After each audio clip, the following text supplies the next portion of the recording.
প্রায় সকলেই এই অঙ্কগুলা ভুল করে থাকে। দেখো তো √-8 গুণ √-2 41তম বিসিএস এ এই প্রশ্নটা আসছে।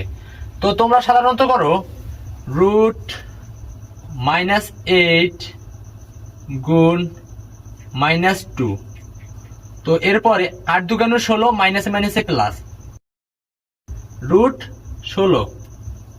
এরপরে 16কে রুট করলে হয় 4। তো 4 তো উত্তরে আছে, তো এইটা তোমরা লিখে আসো। কিন্তু এটা ভুল উত্তর। রুটের মধ্যে যদি মাইনাস সাইন থাকে এটা কাল্পনিক সংখ্যা বা জটিল সংখ্যা বলে। কাল্পনিক সংখ্যা, এটা হচ্ছে কাল্পনিক সংখ্যা। দেখো কিভাবে করতে হয়।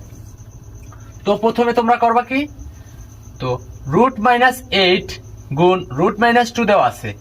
তো আমরা লিখতে পারি 8 × -1।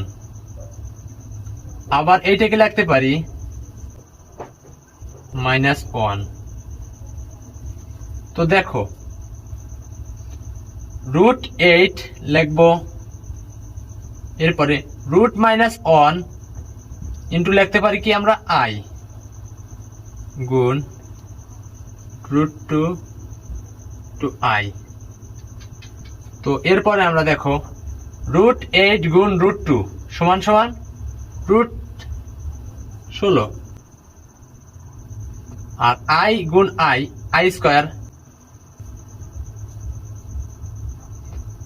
16কে রুট করলে হয় 4, আর i কে স্কয়ার করলে হয় -1। উত্তর -4। তো কাল্পনিক সংখ্যায় i কে স্কয়ার করলে হয় -1, i সমান সমান। তো এই ধরনের অঙ্কগুলো পেতে চাইলে আমাদের চ্যানেলটাকে সাবস্ক্রাইব করে পাশেই থাকো।